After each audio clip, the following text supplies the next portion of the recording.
جی صابر علی صاحب شکریہ. والصلاة والسلام علی رسول النبی الامی الکریم. اما بعد، بھائی اور دوستو، دین کو سمجھنا ہر انسان کے لیے آسان ہے، لیکن سب سے زیادہ دین کو سمجھنا آسان کاشتکاروں کے لیے، دیہاتیوں کے لیے، جو آپ تشریف فرمائے. تاجر کے لیے، شہری کے لیے، ملازم کے لیے اتنا آسان دین کو سمجھنا نہیں ہے جتنا آسان سمجھنا ہے کاشتکار کو. کیوں؟ دین ایک معنوی چیز ہے جو نہ سونگھنے سے، نہ چکھنے سے، نہ مس کرنے سے پتہ چلتا ہے. کسی کوئی آدمی کا دین کیا ہے؟ مجھے دکھاؤ، میں سونگھنا چاہتا ہوں، میں چکھنا چاہتا ہوں، میں سننا چاہتا ہوں. تو دین معنوی چیز ہے، سونگھنے سے، چکھنے سے، مس کرنے سے نہیں آتا. تو اللہ کریم نے اس معنوی چیز کو ظاہر کرنے کے لیے دین کو ایک مادی چیز سے تشبیہ دی. چونکہ ہمیں سمجھ نہیں آتا، جو چیز زبان چکھ لیتی ہے، ناک سونگھ لیتا ہے، کان سن لیتا ہے، ہاتھ پکڑ لیتے ہیں، دماغ سوچ لیتا ہے، اس کو سمجھنا آسان ہوتا ہے. ہاں یہ سرخ رنگ ہے، ہاں یہ گرم ہے، ہاں یہ کڑوی ہے، ہاں اس کی آواز میٹھی ہے، ہاں اس کا سائز یہ، وغیرہ وغیرہ. لیکن جو چیز نہ دیکھی جائے، نہ سنی جائے، نہ سوچی جائے، نہ سونگھی جائے، نہ پکڑی جائے، اس کو سمجھنا نسبتاً مشکل ہوتا ہے. تو دین بھی ایک ایسی چیز ہے. اللہ کریم نے پھر دین کو سمجھانے کے لیے تشبیہات کے جہان میں جس تشبیہ کے ساتھ دین کو واضح کیا ہے وہ ہے دین ایک پودا ہے. الم تر کیف ضرب اللہ مثلا کلمۃ طیبۃ کشجرۃ طیبہ. اسلام کیا ہے؟ ایک پودا ہے. اب پودا کاشتکار جانتے ہیں، شہری کو پودے کا نہیں پتہ ہوتا اتنا. اگر دیکھ بھی لے تو پودے کا تفصیلی علم جتنا دیہاتیوں کو ہوتا ہے، کاشتکاروں کو ہوتا ہے، کسانوں کو ہوتا ہے، کسی اور کو نہیں ہوتا. عمر گزرتی ہے صبح سے شام انہی پودوں کی نگہداشت میں، پودوں کی پروان میں، پودوں کی کاشت میں، پودوں کی کٹائی میں، پودوں کی بجائی میں، پودوں کے انتقال میں، پودوں کی تراش خراش میں عمر. اس لیے سب سے زیادہ اسلام کو دیہاتی سمجھ سکتا ہے، چونکہ اسلام کی وضاحت کے لیے اللہ نے جو تشبیہ دی ہے وہ آپ حضرات کی دی ہے. کشجرۃ طیب. اسلام ایک پودا ہے، اصلھا ثابت و فروعھا فی السماء. اس کی جڑیں پاتال تک، گہرائی تک اتری ہوئی ہیں اور اس کی شاخیں آسمان سے اوپر ہیں. اب یہ پودے کی مثال دی. تو پودے کو آپ جانتے ہیں، آپ کی عمر اسی پودوں کے بیچ میں گزرتی ہے. پودوں کے لیے زمین کئی قسم کی ہوتی ہے.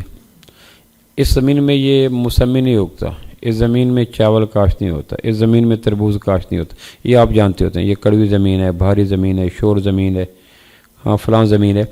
اس طرح دل زمینوں کی طرح ہوتے ہیں. یوم لا ینفع مال ولا بنون الا من اتى اللہ بقلب سلیم.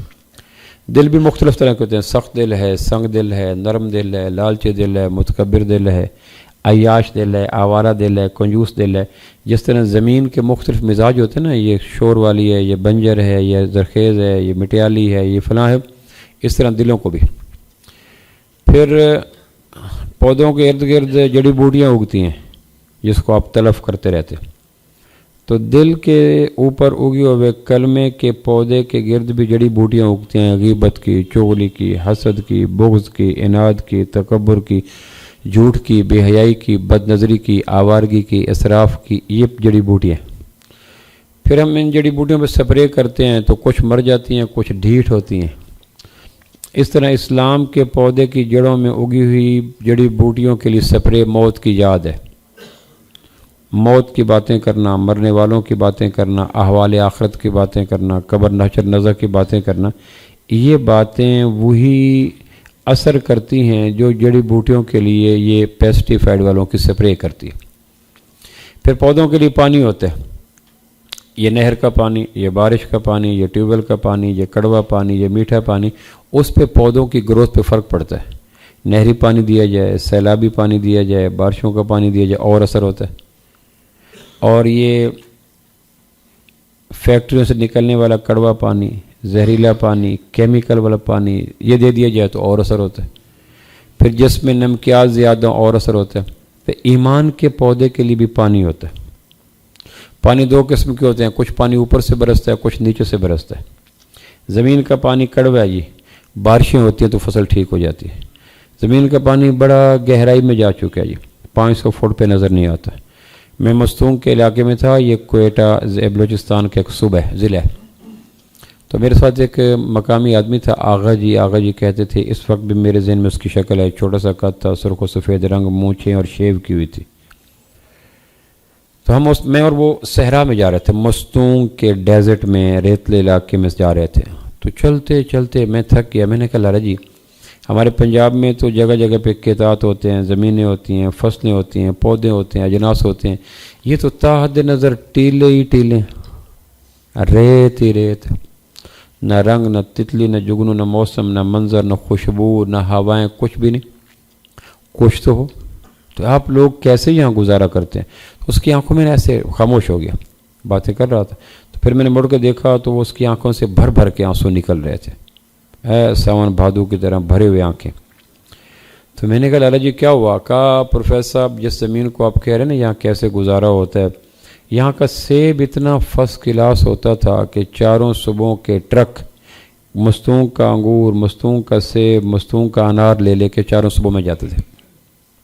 طرح طرح کے پنچھی آتے تھے، اتنے خوبصورت موسم ہمارے ہاں ہوتے تھے، ہمارے گھر بھرے رہتے تھے، ہمارے جوانوں کی صحت ٹھیک تھی. شاخیں، بیلیں، یہاں تک کہ زمین کی سفیدی ان پودوں کی کثرت کی وجہ سے نظر ہی نہیں آتی تھی. بکریاں ہمارے سیب کھاتی تھی. ایسے ایسے ہم نے پرندے دیکھے جو کبھی نہیں دیکھے تھے. میں نے کہا وہ کب کی بات ہے؟ کئی سالوں پہلے، کئی چند سالوں کی. تو میں نے کہا پھر کیا ہوا؟ کہ ہمارے ساتھ 2 سانحات ہو گئے، 2 حادثے ہو گئے جس نے ہمارے فصلوں کی ہریالی چاٹ لی، زمین کی شادابی چاٹ لی، ہمارے گھروں میں فاقہ آ گیا. ہمارے جوان رزق روزی کی تلاش میں وطن کی ہواؤں کو چھوڑ کر دور دراز کراچی کی فیکٹریوں میں کام کرنا شروع کر دیا. بھرے پورے گھر ویران ہو گئے، مہمان نوازیاں ختم ہو گئی، اخلاق حسنہ ختم ہو گئے، سرمایہ نہ رہا. تو میں نے کہا وہ ثانیہ کیا ہوا؟ کہ ہمارے ہاں کاریزات خشک ہو گئے اور بارشوں نے برسنا بند کر دیا. کاریز وہاں بلوچستان کی ایک اصطلاح ہے، زیر زمین چلنے والا پانی. پہاڑوں سے اترتا ہے، زمینوں میں کھودتے ہیں، نیچے گزرتا ہے، سورج کی روشنی نہیں پڑتی تاکہ وہ بخارات بن کے اڑ نہ جائے. تازہ میٹھا پانی. 365 کاریزات تھے ہمارے اس مستونگ میں. نیچے پانی سونے کی طرح چلتا تھا، چاندی کی طرح چلتا تھا. وہ انار میں، سیب میں، انگور کی جڑوں میں اترتا، پھل آتے، شاخوں پہ اتنی ہریالی. پھر وہ کاریزات ایک ایک کر کے خشک ہونے لگے.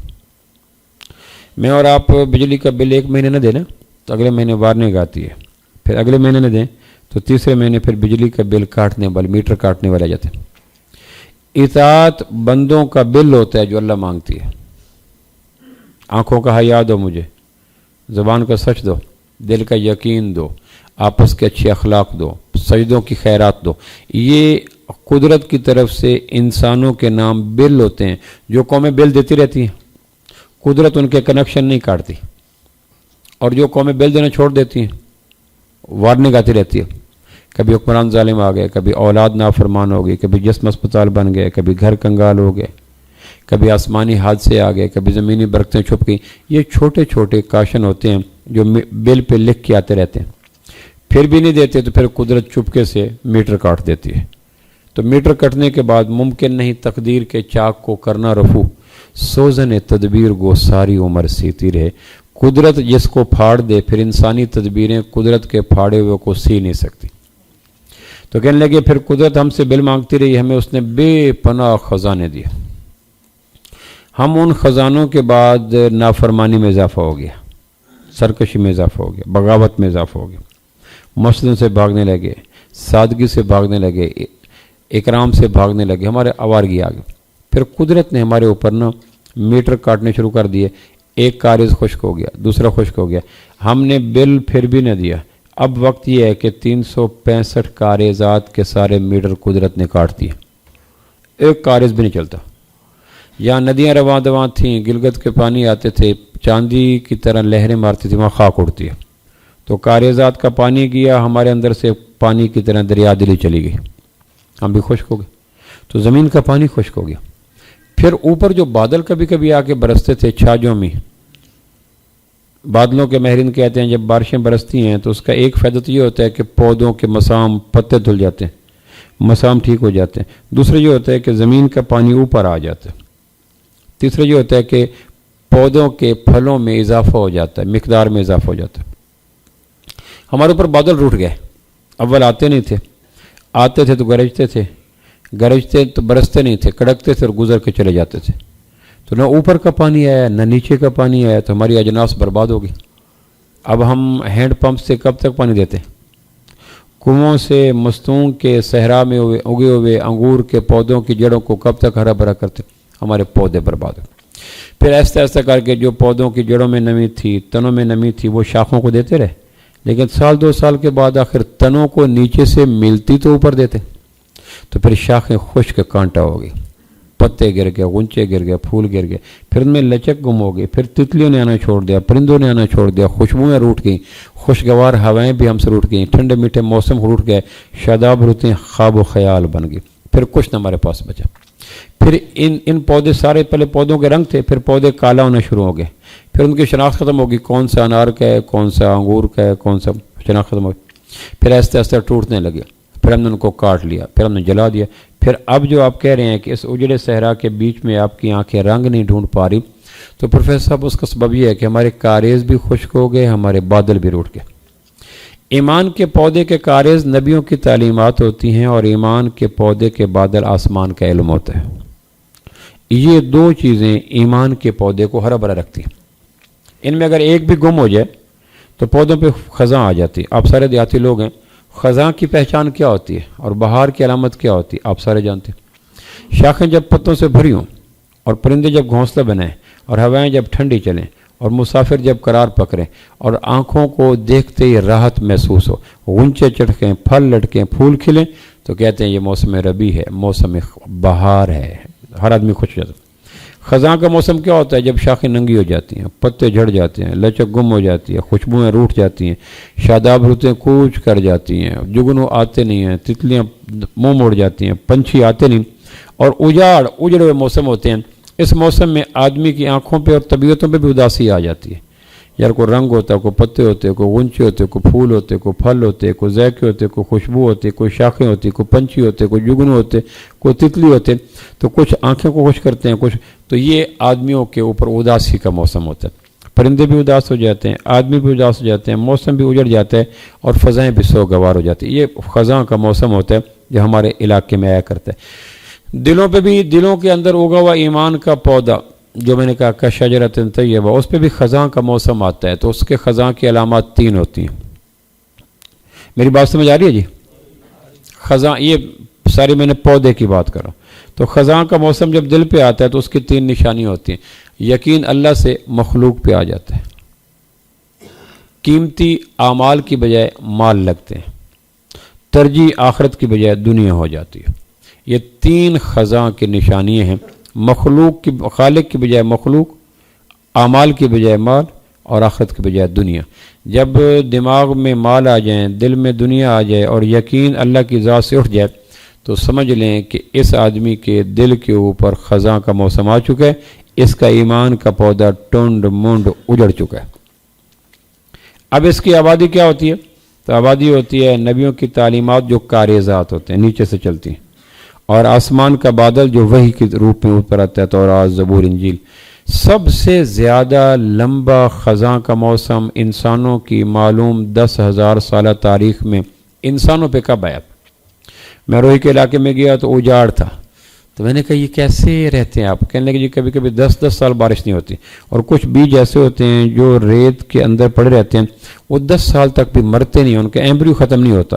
10 سال کے بعد بھی بارشیں آ جائیں تو وہ خود بخود قدرت کے بکھیرے ہوئے بیج جو ریت کے ٹیلوں میں چھپے پڑے رہتے ہیں، باران رحمت کے برسنے سے ان میں کونپلیں نکلتی ہیں، اور روہی پہ مستی آ جاتی ہے۔ پورا سات کا بعد پورا رحیم یار خان آنکھوں کی ٹھنڈک کے لیے روہی کے اندر خیمہ زن ہو جاتا ہے، اتر آتے ہیں سارے لوگ روہی پہ۔ ان دنوں بارش ہوئی ہے، روہی پہ مستی آ گیا، روہی پہچانی نہیں جاتی۔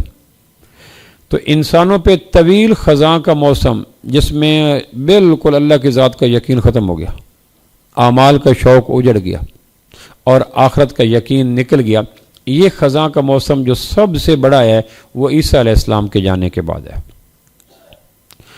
600 سال، 6 سال نہیں، 6 مہینے نہیں، 6 ہفتے نہیں، 6 دن نہیں، 600 سال، 6 صدیاں نہ آسمان کا باران رحمت برسا، نہ نبیوں کے کارزات کا تعلیم ملی۔ آپ سوچ سکتے ہیں کہ جس دیش کے رہنے والوں کو 600 سال پانی نہ ملے اور 600 سال بادل نہ ملے، اس کے اجاڑ پنے کے لیے، بربادی کے لیے، ویرانی کے لیے، قحط سل کے لیے، پت جھڑی کے لیے، ہولناکی کے لیے، خوفناکی کے لیے دنیا میں کسی زندہ زرخیز زبان میں کوئی تشبیہ موجود ہو سکتی؟ 600 سال عیسیٰ علیہ السلام کے جانے کے بعد انجیل ماننے والوں کے ٹکراؤ کی زد میں آ گئی۔ عیسیٰ علیہ السلام اللہ کے پاس چلے گئے، نہ اسوہ عیسوی رہا، نہ انجیل عیسیٰ رہی۔ اب انسانوں کے ایمان کے پودے کے لیے 2 ہی پانی ہوتے ہیں، آسمان سے برسنے والا پانی جو وحی کے روپ میں آتا ہے، جو انجیل تھی۔ انجیل میں آپس میں ملاوٹ ہوگی، امیروں کی خاطر اس دور کے علماء سو نے احکام بدل دیے، اور عیسیٰ علیہ السلام آسمان پہ چلے گئے، لہذا تعلیمات ختم ہوگی۔ 600 سال تک کوئی بادل نہیں برسا۔ اس کو قرآن کہتا ہے وَإِن كَانُوا مِن قَبْلُ لَفِي ضَلَالٍ مُبِينٍ۔ ضلال کہتے ہیں اس شخص کو، ایک آدمی میں پیدائشی مجنون ہو، پاگل ہو، پھر اس پہ دنیا میں سب سے بڑا جادو ہو، جو جادو اس کے وجود کی قوتوں کو نچوڑ دے اور پیدائشی پاگل پن شعور کی ساری شمعوں کو بجھا دے، اور ایسے مسحور اور مجنون شخص کو کسی ٹیلے کے بیچ میں ایک صحرا ہو، سینکڑوں کلومیٹر جس کی پھیلاؤ ہو، وسعت ہو، ایسے مجنون شخص کو، مسحور شخص کو جس کے وجود میں توانائی نہیں، دماغ میں شعور نہیں، اس کو اس سینکڑوں کلومیٹر پھیلے ہوئے ٹیلوں کے بیچ میں کھڑا کر دو اور اس کو کہو جاؤ منزلوں پہ۔ چلتا ہے تو ٹانگیں گر جاتی ہیں، پاؤں اٹھاتا ہے تو ساتھ نہیں دیتے، وجود اور بازو کی مچھلیاں شل ہو جاتی ہیں، اور شعور اس کو پتہ کوئی نہیں میں کہاں جاؤں۔ ایسے شخص کو عربی میں ضلال کہتے ہیں۔ اللہ کہتے ہیں تم اس وقت جو تمہارے اوپر 600 سال کا زمانہ تھا وہ تمہارا اسی شخص جیسا تھا جو صحرا کے بیچ میں کھڑا ہو، مجنون ہو، مسحور ہو، دیوانہ ہو، پاگل ہو، اور اسے کوئی پتہ نہ ہو منزلوں پہ کیسے آنا ہے۔ یہ زمانہ 600 سال رہا، ہر چیز نچڑ گئی۔ بیت اللہ جہاں سے یقین کے چشمے پھوٹنے تھے، بیت اللہ کے اندر شرک آ گیا۔ ماں جو تقدس کا استعارہ تھی اس سے شادی ہونے لگے، بیٹی جس کی گفتگو سے فرشتوں کے پروں کی مہک آتی ہے اس کو زندہ دفن کیا جانے لگا، عورت جو کائنات کی بقا، نشو و نما، ارتقاء کی ضامن ہے اس کو منڈیوں کے جانوروں کی طرح اس کی منڈیاں لگنے لگی، شراب جو انسانی عقل، وجدان، شعور کی قاتل ہے اس پہ تفاخر محسوس کرنے لگے، انسان جو انس سے نکلا ہے وہ ایک دوسرے کے لیے قتل کرنے لگا، پہاڑوں کی چوٹیوں سے خون بہاتے پہاڑوں کی جڑوں تک لے آتے، ہر چیز اجڑ گئی۔ اسلام کے پودے کی 5 شاخیں، عقیدے کی شاخ، عبادات کی شاخ، معاملات کی شاخ، معاشرت کی شاخ اور عدل و سیاست کی شاخ، ساری شاخیں خراب ہو چکی تھی، پودا اجڑ چکا تھا، پتہ نہیں چلتا تھا۔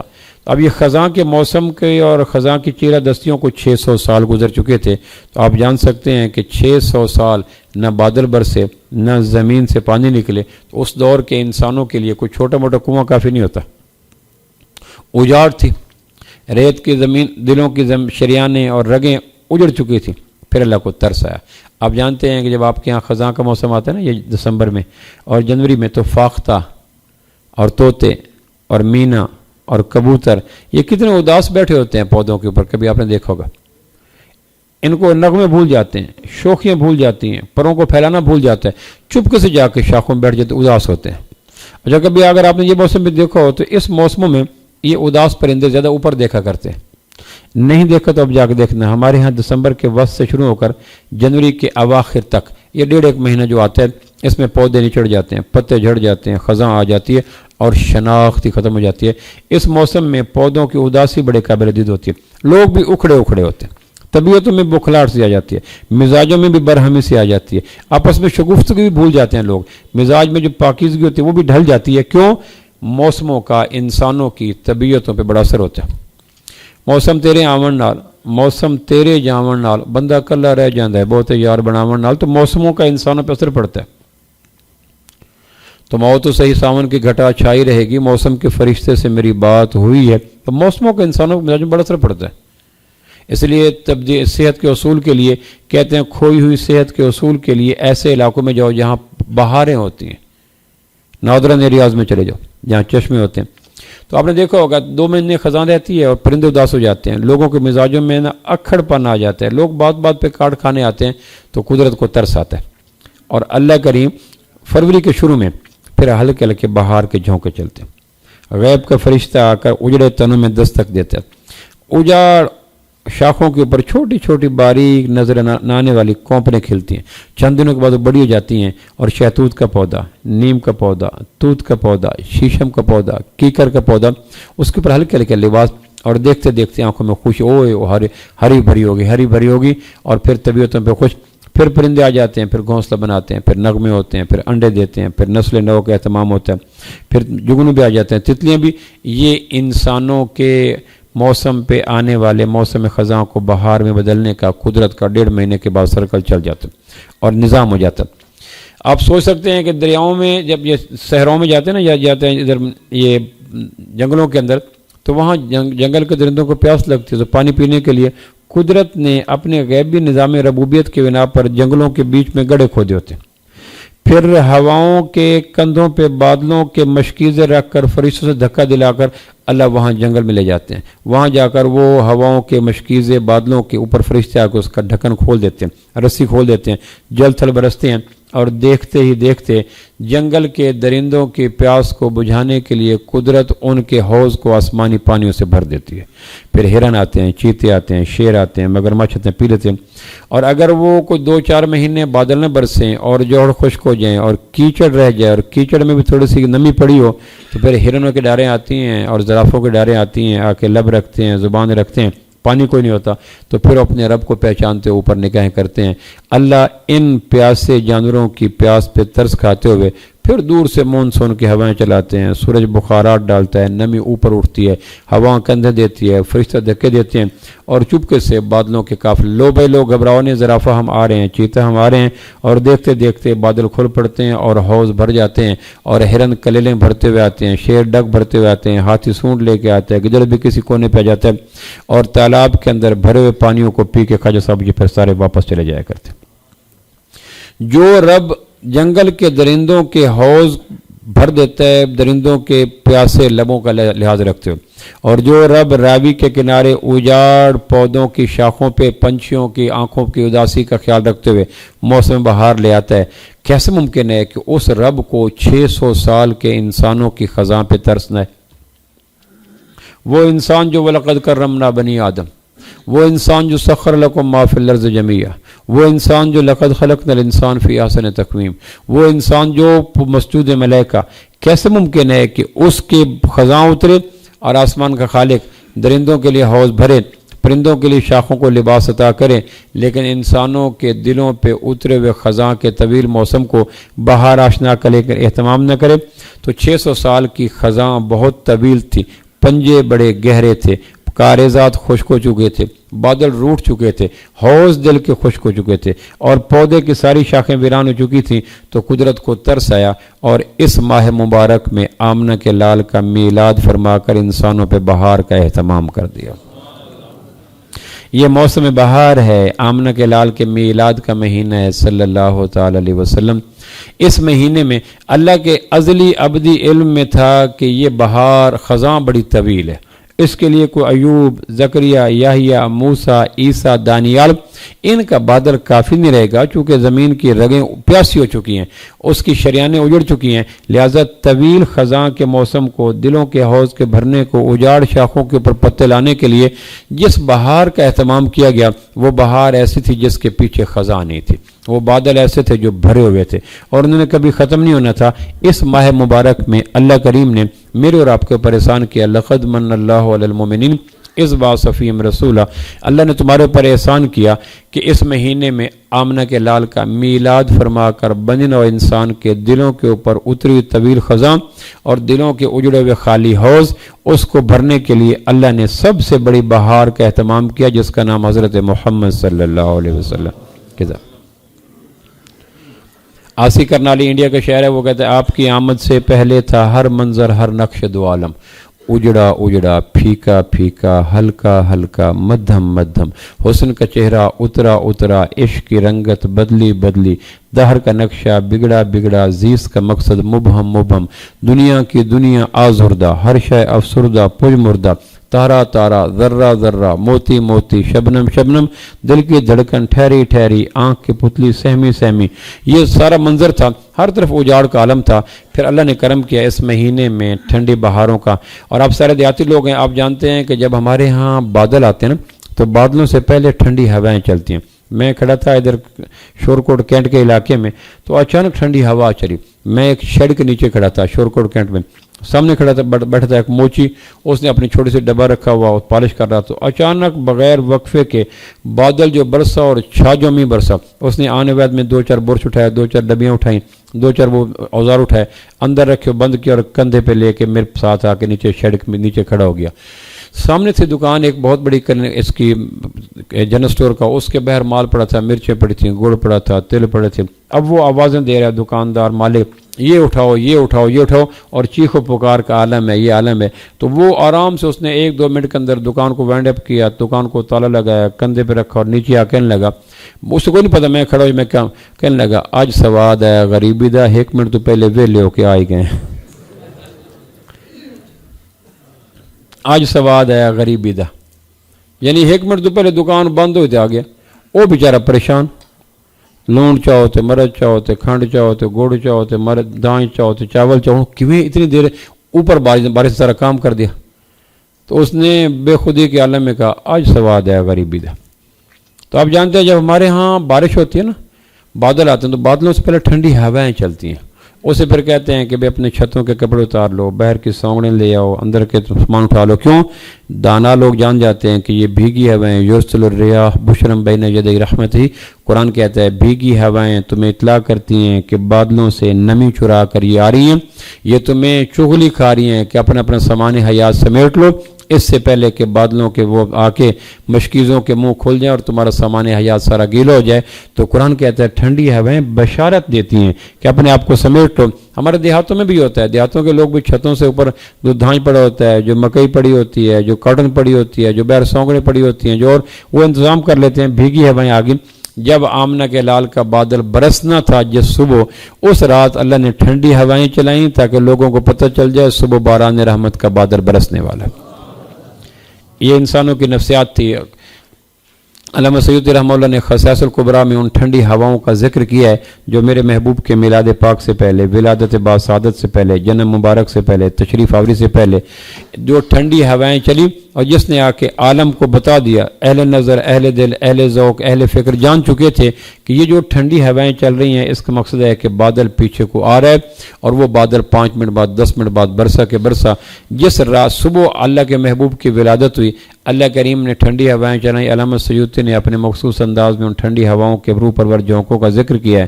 اللہ کریم نے اس رات آسمان کے تمام فرشتوں کو، زمین کے تمام فرشتوں کو، پہاڑوں کے تمام فرشتوں کو، الغرض جو فرشتے جہاں جہاں مصروف عمل تھے سب کو کہا اپنے اپنے فریضے سر انجام دینے کے بجائے یک لخت یک مشت چھوڑ کے میرے پاس آ جاؤ۔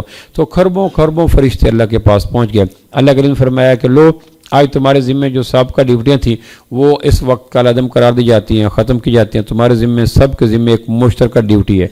پوچھا یا اللہ کون سی؟ کہ آج زمین پہ جاؤ اور ہر مخلوق سے اس کی چاہت پوچھو، جو مخلوق سے پوچھو کہ تمہاری خواہش کیا ہے، تمنا کیا ہے، جو جس تمنا کا اظہار کرے اس کی وہ تمنا لے کے میرے پاس پہنچ جاؤ۔ اب قرآن مجید میں آتا ہے کہ ہر چیز اللہ کی تسبیح کرتی ہے لیکن تمہیں شعور نہیں۔ حدیث پاک میں آتا ہے زمین پہ پیشاب کرنے سے پہلے پاؤں مار کے کہا کرو اے زمین اللہ کے ذکر سے ٹھہر جا، چونکہ ڈھیلے اور ذرے اللہ کا ذکر کر رہے ہوتے ہیں۔ تم نے ان کو ذکر کی بندش کا کاشن اور پیغام دیے بغیر پیشاب کر دیا تو زمین پیشاب کرنے والے پہ لعنت کیا کرتی ہے۔ حدیث پاک میں آتا ہے بلا وجہ پتے درختوں کے نہ توڑا کرو، ہر پتا ذکر کیا کرتا ہے۔ حدیث پاک میں آتے ہیں مچھلیاں جال میں اس وقت آتی ہیں جب مچھلیاں ذکر چھوڑ دیا کرتی ہیں۔ حدیث پاک میں آتا ہے ہر چیز تسبیح کرتی ہے لیکن مجھے اور آپ کو اس کا شعور نہیں ہے کہ وہ کیا کر رہی ہے۔ جس طرح مائیں بچوں کے رونے سے سمجھ جاتی ہیں، بچہ کہتا ہے بستر گیلا ہو گیا مجھے اٹھا لو، بچہ کہتا ہے مجھے بھوک لگی ہے دودھ دو، بچہ کہتا ہے مجھے پیاس لگی ہے، تو رو ایک ہی ہوتی ہے، لیکن کسی کو نہیں پتہ ہوتا۔ ماں جو محرم راز ہوتی ہے وہ ایک ہی قسم کی ٹیون سے جان چکی ہوتی ہے کہ اس رونے کے پس منظر کا منشا کیا ہے۔ اب منشا یہ ہے کہ میری کروڑ بدلو، اب اس کی رضا یہ ہے کہ مجھے فیڈر دو، اب اس کی رضا یہ ہے کہ میرے ساتھ باتیں کرو، بظاہر وہ رو رہی ہوتی ہے۔ عام آدمی کے لیے ایک ہی بات ہوتی ہے، لیکن واقفان حال مزاج شناس جان جاتے ہیں۔ اس طرح ہر مخلوق اپنی تمنا رکھتی ہے، لیکن میں اور آپ اس کا شعور نہیں رکھتے۔ تو فرشتے تعمیل ارشاد میں آسمان کی وسعتوں سے کائنات کے پھیلاؤ کی طرف اترے، پھر ایک ایک مخلوق سے پوچھا بولو بولو بولو۔ یہ بادل کے برسنے پہلے روح پرور ایمان ساز یخ بستہ ٹھنڈی ہواؤں کے مناظر رقم ہو رہے تھے، چونکہ ہر مخلوق سے پوچھا جا رہا تھا، بجائے اس کے کہ مخلوق طلب کرے۔ موسیٰ علیہ السلام نے کہا نا رب اشرح لی صدری، اللہ میرا سینہ کھول دے، تو اللہ کے محبوب کو اللہ نے کہا میرے محبوب آپ نے مانگنا نہیں، علم نشرح لک صدرک، ہم نے آپ کی خاطر بن مانگے آپ کا سینہ کھول دیا۔ موسیٰ علیہ السلام کو مانگنا پڑا رب اشرح لی صدری، میرا سینہ کھول دے، علم نشرح لک صدرک، ہم نے آپ کی خاطر آپ کا سینہ کھول دیا تاکہ آپ راضی ہو جائیں۔ تو ایک ہے کہ مخلوقات مانگے اور دیا جائے، ایک ہے کہ نہ مانگے اور خود پوچھا جائے بولو بھئی کیا چاہتے ہو۔ تو شب میلاد کو بغیر مانگے ان کی اندر کی چاہتوں کے سوال دراصل آنے والے نورانی بادل کے برسنے سے پہلے کی بشارتیں تھیں۔ لو بھئی اب آج بن مانگے تم سے پوچھا جا رہا ہے بولو بھئی کیا چاہتے ہو۔ تو فرشتے مخصوص وقت کے بعد آسمان کی وسعتوں پہنچے، علیم خبیر ذات نے جاننے کے باوجود پوچھا بولو بھئی کیا چاہتے تھے۔ تو علامہ سیوطی نے خصائص کی پہلی جلد میں لکھا ہے، فرشتوں نے کہا یا اللہ پہاڑوں سے پوچھا، وہ کہتے تھے آسمان تک بلندی، سمندروں نے پوچھا انہوں نے کہا تحت الثری تک گہرائی، اور رات سے پوچھا اس نے کہا پرسکون رات کی ٹھنڈک، سورج سے پوچھا اس نے کہا 70,000 نورانی پردے میرے اوپر، تاروں سے پوچھا اس نے کہا 14ویں رات کے چاند کی طرح ضیاپاشیاں، چاند سے پوچھا اس نے کہا مہینہ گھٹنے بڑھنے سے نجات، قیدیوں سے پوچھا اس نے کہا زندہ خانوں سے چھٹی، مسافروں سے پوچھا اس نے کہا وطن کی دل فریب ہوائیں، بیماروں سے پوچھا اس نے کہا وجود کے اندر صحت کی ندیاں، مقروضوں سے پوچھا اس نے کہا قرض کی خلاصی، اور اس طرح شیطان سے پوچھا اس نے کہا اسماعیل نامی فرشتے کے گرد مارنے سے نجات، جنت سے پوچھا اس نے کہا قندیلوں کے دروازوں کا کھل جانا، جہنم سے پوچھا اس نے کہا مزید آتش کے دہکا جانے کے عمل کا روک دینا، حاملہ خواتین سے پوچھا اس نے کہا کہ نیک صالح سلامت پاکیزہ بیٹا، اور اس طرح ایک ایک سے پوچھا۔ یہ کہتے گئے ندیاں روانی مانگ رہے تھے، پہاڑ بلندی مانگ رہے تھے، سمندر جلانی مانگ رہے تھے، رات سکون مانگ رہی تھی، صبح ٹھنڈک مانگ رہی تھی، تارے 14ویں کی رات کی چاندنی مانگ رہے تھے، چاند گھٹنے بڑے سنجات مانگ رہا تھا، اور اس طرح ہر چیز مانگتے مانگتے اللہ نے کہا مانگ لیا کہاں؟ اللہ نے کہا جاؤ ہر ایک کو جا کے بشارت دو جو تم نے مانگا میں نے تمہیں وہ عطا کر دیا۔ اس لیے کہ ٹھنڈی ہوائیں آ کر بتا رہی ہیں کہ جب پیچھے منو بادل برسنے ہیں تو تھوڑی سی ٹھنڈی ہواؤں کے لگ جانے سے کیا ہوتا ہے؟ صبح صادق، اور آپ نے دیکھا ہوگا کہ آپ کے علاقے میں جب کوئی اہم آدمی آ جاتا ہے نا، وزیر اعظم اگر تاندلے والے میں آ جائے تو اس سے پہلے گلیاں محلے چوک چوراہے گواہی دیتے ہیں یار تجاوزات آج نہیں ہیں، آج روڈ بڑے کھلے پڑے ہیں، صفائیاں ہو رہی ہیں، آج گندگی کے ڈھیر اٹھائے جا رہے ہیں، آج یہ گڑھوں کو پر کیا جا رہا ہے، سڑکوں کی مرمت کی جا رہی ہے، آج یار وہ 420 کے بستہ بے والے سارے کے سارے گرفتار کر کے لوڈ کر کے یہاں آ کے بیرکوں میں بند کی جا رہے ہیں۔ وجہ کیا ہے؟ تو وہ کہتے ہیں یہ گلیوں سے چوراہوں سے چوکوں سے پتہ چل جاتا ہے کوئی وی آئی پی شخصیت آنے والی ہے۔ تو جس طرح آمنہ کے لال کے ذات تشریف لا رہے تو ارشاد ہو رہا تھا بھئی جتنی بھی مضر چیزیں ان کو گرفتار کر دو، دنیا کے سارے بادشاہ گونگے ہو گئے، آتش کدہ ایران بجھ گیا، دریائے ساوا خشک ہو گیا، بیت اللہ کے بت الٹے گرا دیے گئے، کہنوں کی کہانت چھین لی گئی، سحروں کا سحر چھین لیا گیا، اور جنوں کا آسمان پہ جا کے خبریں سننے کا نظام وائنڈ اپ کر دیا گیا، یوں جتنے بھی تخریب کار قوتیں تھیں ان سب کو قید کر دیا گیا۔ صبح صادق کے وقت، صبح کاذب کے وقت مکہ مکرمہ میں صفا پہاڑ کی بلندیوں سے ایک بوڑھا اترتا ہے، سیاہ رنگ کا کمبل ہے، 80-82 سال کے لگ بھگ مورخین اس کی عمر بتاتے ہیں یا اس سے کم و بے شمار ہے۔ وہ صفا پہاڑ سے نیچے اترتا ہے، بیت اللہ کے پاس آتا ہے، گریباں چاک کرتا ہے، غلافوں کو اٹھاتا ہے اور آ کے بیت اللہ کے اوپر لب لگا کے ایک ٹھنڈی آہ بھرتا ہے، آنکھیں برس پڑتی ہیں، تاریخ اپنا قدم بڑھاتی ہے، دروازہ کھولتی ہے، وہ کہتے ہیں آنے والا غلاف کے اندر چھپ کر سینے کو چاک کر کے، لبوں کو کھول کے، آنکھوں کو نمناک کر کے، بوڑھے ہاتھوں کو بیت اللہ کے دیواروں پہ چسپاں کر کہتا ہے اللہ تجھے پتہ ہے میرا جوان سال 25 سال کم و بیش کی عمر کا بیٹا عبداللہ جس کا نام تھا، شام سے واپس آتے ہوئے مدینہ منورہ منورہ میں نابغہ جادی کے تالاب کے کنارے وہ بیمار ہوا، وہیں دفن ہوا، میں اپنے بیٹے کی تجہیز میں شامل نہ ہوا، تکفین میں شامل نہ ہوا، تدفین میں شامل نہ ہوا، میں نے بیٹے کے سرد ماتھے کے اوپر گرم بوسہ بھی سب نہ کر سکا، بیٹے کو الوداع بھی نہ کر سکا۔ اللہ تمہیں پتہ ہے عبداللہ کی ناگہانی عین جوانی میں